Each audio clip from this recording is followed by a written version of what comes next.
வணக்கம். இன்றைய முக்கிய செய்திகள். புதுச்சேரியில் 5 நபர்களிடம் ரூபாய் 11.92 லட்சம் மோசடி செய்யப்பட்டது தொடர்பாக புதுச்சேரி சைபர் கிரைம் போலீசார் வழக்கு பதிந்து விசாரணை நடத்தி வருகின்றனர்.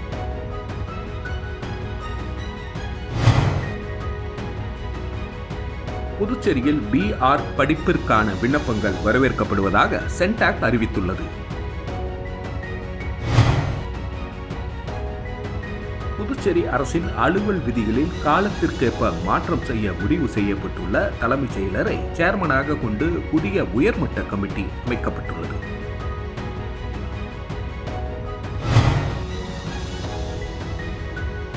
பிரதமர் நரேந்திர மோடி தலைமையிலான மத்திய அமைச்சரவையினருக்கு புதுச்சேரி சபாநாயகர் செல்வம் தலைமையில் பாஜக MLAக்கள் நேரில் வாழ்த்து தெரிவித்தனர்.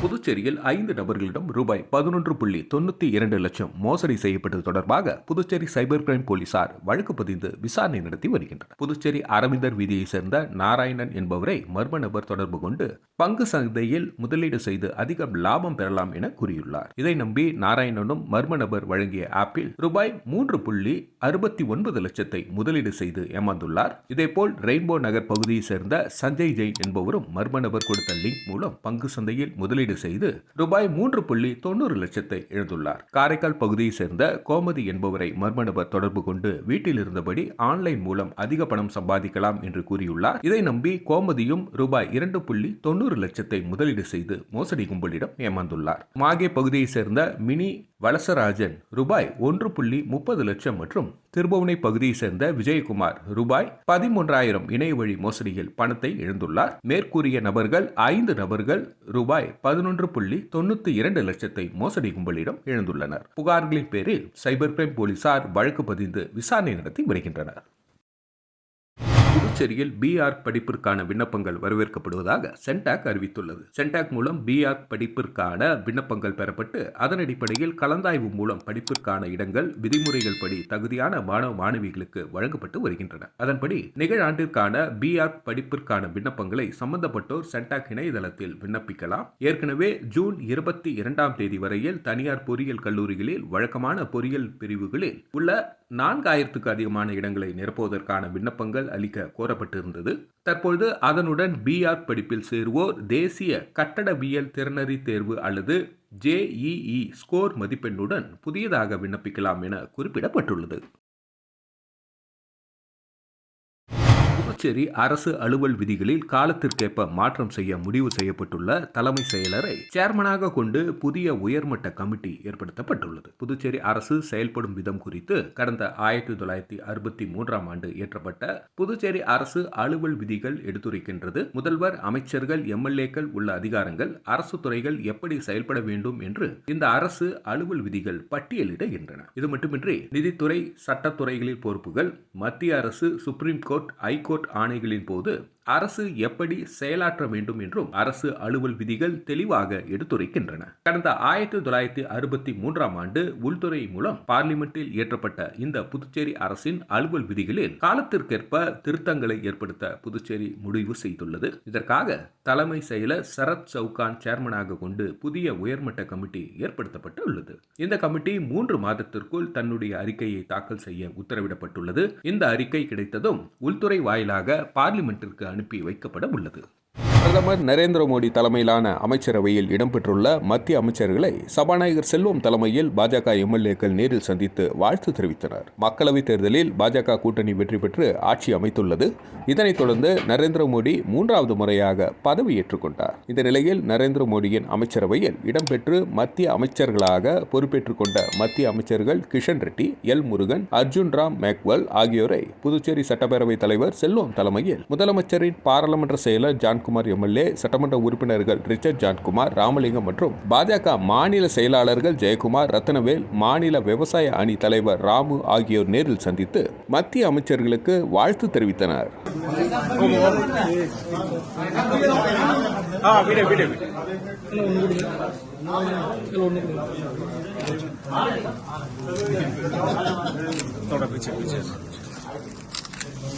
Namo Sivan has defeated. Yeah. What is the margin? 1,36,000. Sandeep अपने அப்படியே சைடு அண்ணா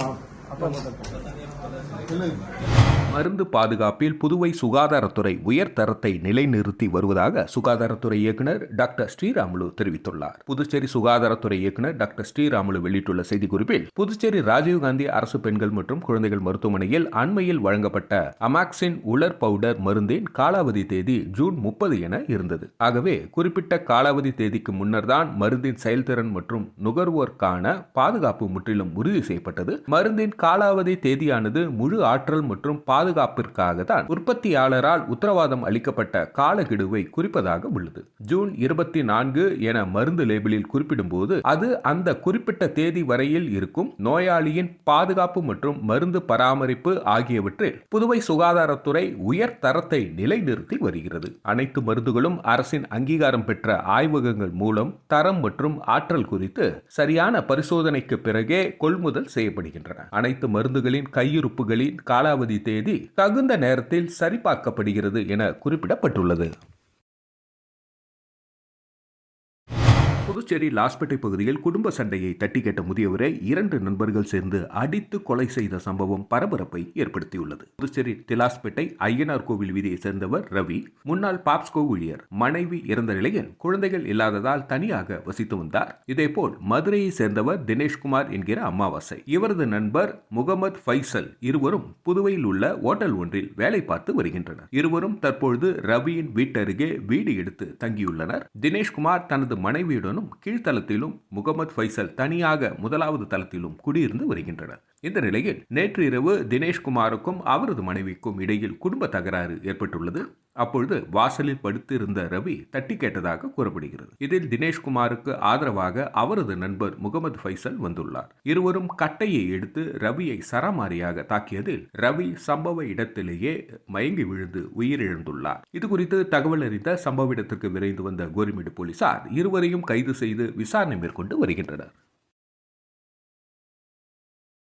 புதுச்சேரி கிராமப்புறங்களில் சில தினங்களாக 12 மணி நேரத்திற்கு மேலாக அறிவிக்கப்படாத மின்வெட்டை கண்டித்து திருக்கனூர் மின்துறை அலுவலகத்தை முற்றுகையிட்டு கிராம மக்கள் போராட்டத்தில் ஈடுபட்டதால் பரபரப்பு ஏற்பட்டது. புதுச்சேரியில் திருக்கனூர், மண்ணாடிப்பட்டு, செல்லிப்பட்டு, சோரப்பட்டு, வாதனூர் உட்பட 10க்கும் மேற்பட்ட கிராமப்புறங்களில் கடந்த சில தினங்களாக 12 மணி நேரத்துக்கு மேலாக அறிவிக்கப்படாத மின்வெட்டு உள்ளது. இதனால் விவசாயிகள், முதியவர்கள், மாணவர்கள் மற்றும் பொதுமக்கள் கடுமையாக பாதிக்கப்பட்டுள்ளனர். இது தொடர்பாக அதிகாரியிடம் முறையிட்டும் எந்த நடவடிக்கையும் எடுக்கவில்லை என கூறப்படுகிறது. இந்த நிலையில் திருக்கனூர் மற்றும் அதனை சுற்றியுள்ள பகுதிகளை சேர்ந்த மக்கள் ஒன்று திரண்டு திருக்கனூர் மின்துறை அலுவலகத்தை முற்றுகையிட்டனர். அப்பொழுது அதிகாரிகளும் ஊழியர்களும் பணிக்கு வராததால் அலுவலகத்தில் உள்ளே நுழைந்த பொதுமக்கள் அதிகாரிகளின் நாற்காலியில் உட்கார்ந்து வேலை செய்வது போல் போராட்டத்தில் ஈடுபட்டனர். இதுகுறித்து தகவல் அறிந்த போலீசார் மற்றும் அதிகாரிகள் விரைந்து வந்து போராட்டத்தில் ஈடுபட்ட மக்களிடம் உடனடியாக நடவடிக்கை எடுக்கப்படும் என உறுதி அளித்ததை தொடர்ந்து போராட்டம் கைவிடப்பட்டது. மின்துறை அலுவலகத்திற்குள் பொதுமக்கள் புகுந்து போராட்டத்தில் ஈடுபட்ட சம்பவம் அப்பகுதியில் பரபரப்பை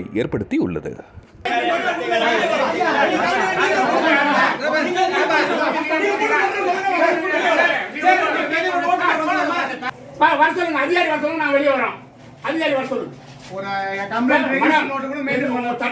என்ன நடவடிக்கை இருக்குமோ எங்களை கைது பண்ணதுனால கைது பண்ணீங்க. அரை மணி நேரத்துல உங்க அந்த டிபார்ட்மெண்ட் எஸ்சி இங்க வரலன்னா நாங்க கோர்ட்டுக்கு வந்துருவோம். கோர்ட்டுக்கு வந்து மறியல் பண்ணதுக்கு எங்க பேர நீங்க கோச்சிக்காதீங்க.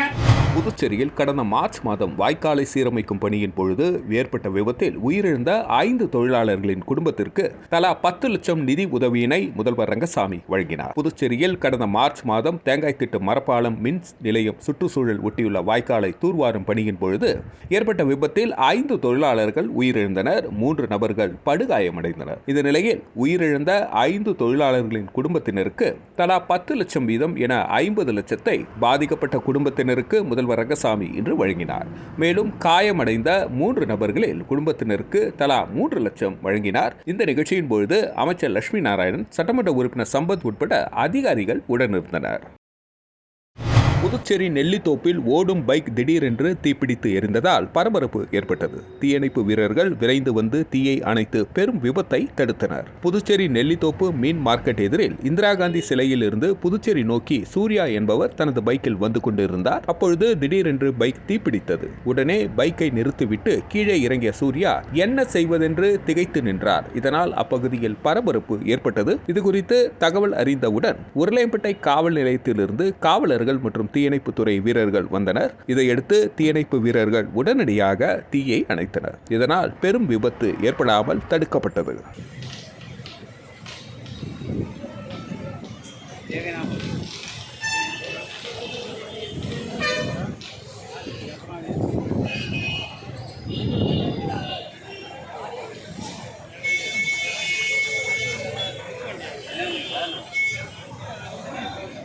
பத்து ஆண்டு காதலித்த பிலிப்பைன்ஸ் நாட்டு காதலியை தமிழ் பாரம்பரிய முறைப்படி புதுச்சேரி இளைஞர் திருமணம் செய்தார். புதுச்சேரி முத்தியால்பேட்டை சேர்ந்தவர் வெங்கட்ராம். பிடெக் படித்த இவர் தனியார் நிறுவனத்தில் பணிபுரிவதற்காக பிலிப்பைன்ஸ் நாட்டிற்கு சென்றிருந்தார். அங்கேயே தங்கி பணிபுரிந்தும் வந்தார். அப்பொழுது பிலிப்பைன்ஸ் நாட்டு சேர்ந்த கிலேசி பெத் சிம்பானன் ஓபா என்ற பெண்ணுடன் வெங்கட்ராமுக்கு பழக்கம் ஏற்பட்டுள்ளது. இந்த பழக்கம் நாளடைவில் காதலாக மாறியது. இந்த நிலையில் இருவரும் காதலிப்பதை தங்களது வீட்டாரிடம் தெரிவித்தார்.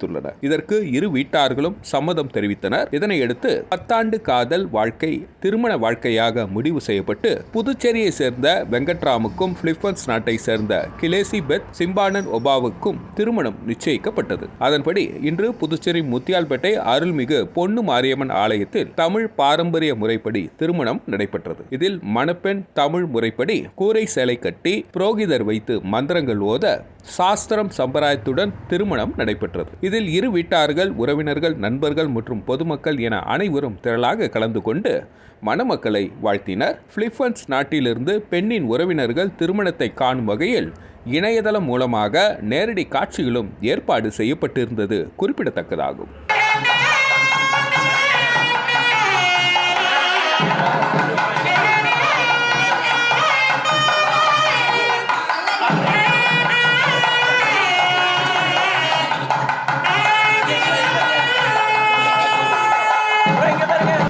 காரைக்காலில் ஃபிட்னஸ் ஜோன் சார்பில் மிஸ்டர் சவுத் இந்தியா ஆணழகன் போட்டி நடைபெற்றது. இதில் தமிழகம், புதுச்சேரி என 5 மாநிலத்தை சேர்ந்த 200க்கும் மேற்பட்ட போட்டியாளர்கள் கலந்து கொண்டனர். புதுச்சேரி மாநிலம் காரைக்காலில் ஃபிட்னஸ் ஜோன் சார்பில் கடற்கரை மேடையில் இந்த ஆண்டிற்கான மிஸ்டர் சவுத் இந்தியா ஆணழகன் போட்டி நடைபெற்றது. இப்போட்டியில் தமிழகம், புதுச்சேரி, ஆந்திரம், கர்நாடகம், கேரளா என 5 மாநிலங்களை சேர்ந்த 200க்கும் மேற்பட்ட போட்டியாளர்கள் கலந்து கொண்டனர். இப்போட்டியானது எடை பிரிவிற்கு தகுந்தாற்போல் 6 கட்டங்களாக நடைபெற்றது. இதில் வெற்றி பெற்றவர்களுக்கு ரொக்கப்பணம் மற்றும் நினைவு பரிசுகள் வழங்கப்பட்டது. மேலும் இந்த ஆண்டிற்கான மிஸ்டர் சவுத் இந்திய பரிசை ஓவரால் சாம்பியனாக மதுரையை சேர்ந்த துரை என்பவர் முதல் பரிசை தட்டிச் சென்றார். மேலும் ஆணழகன் போட்டியை காண ஆண்கள், பெண்கள் என ஏராளமான ரசிகர்கள் கடற்கரையில் குவிந்தனர்.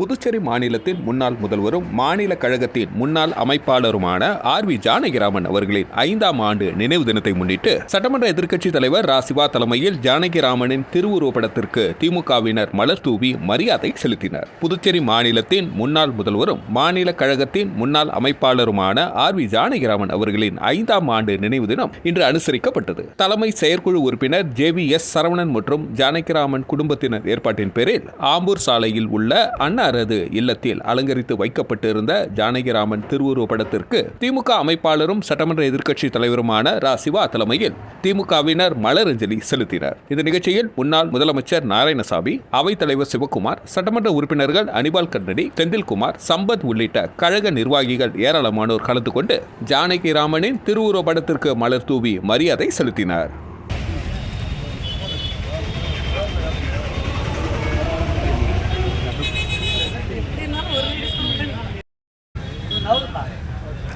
ஐயா இங்க பாருங்க, ஐயா இங்க ஐயா.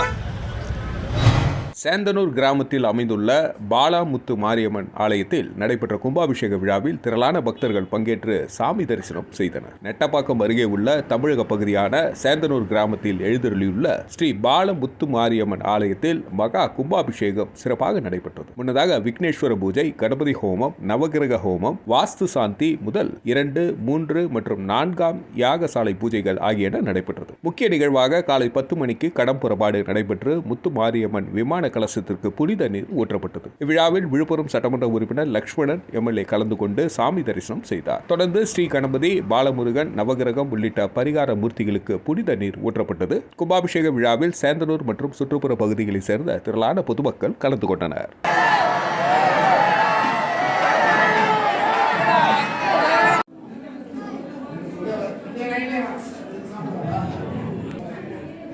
காரைக்காலில் மிகவும் பழமை வாய்ந்த சிதிலமடைந்த இருந்த அருள்மிகு ஞானாம்பிகை சமேத ஸ்ரீ அகத்தீஸ்வரர் சுவாமி ஆலய அஷ்டபந்தன மகா கும்பாபிஷேகம் வெகு விமர்சையாக நடைபெற்றது. புதுச்சேரி மாநிலம் காரைக்கால் அடுத்த வரிச்சிக்குடியில் அமைந்துள்ள மிக பழமை வாய்ந்த அருள்மிகு ஸ்ரீ ஞானாம்பிகை சமேத ஸ்ரீ அகத்தீஸ்வரர் சுவாமி ஆலயத்தின் கும்பாபிஷேக விழா கடந்த 5ஆம் தேதி கணபதி ஹோமமும் அதனைத் தொடர்ந்து 7ஆம் தேதி முதல் கால யாகசாலை பூஜையுடன் தொடங்கியது.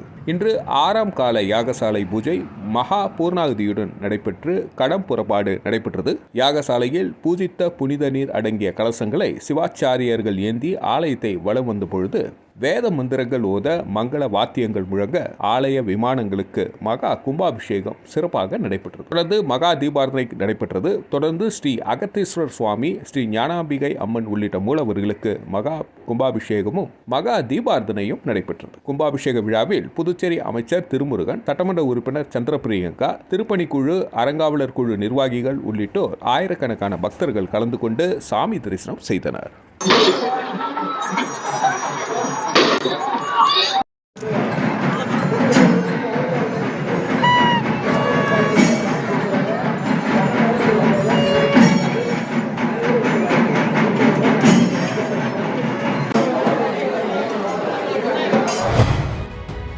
வணக்கம். இன்றைய முக்கிய செய்திகள்.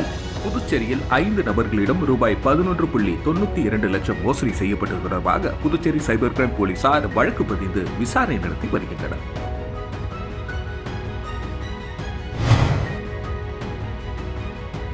புதுச்சேரியில் BR படிப்பிற்கான விண்ணப்பங்கள் வரவேற்கப்படுவதாக சென்டாக் அறிவித்துள்ளது. புதுச்சேரி அரசின் அலுவல் விதிகளில் காலத்திற்கேற்ப மாற்றம் செய்ய முடிவு செய்யப்பட்டுள்ள தலைமைச் செயலரை சேர்மனாக கொண்டு புதிய உயர்மட்ட கமிட்டி அமைக்கப்பட்டுள்ளது.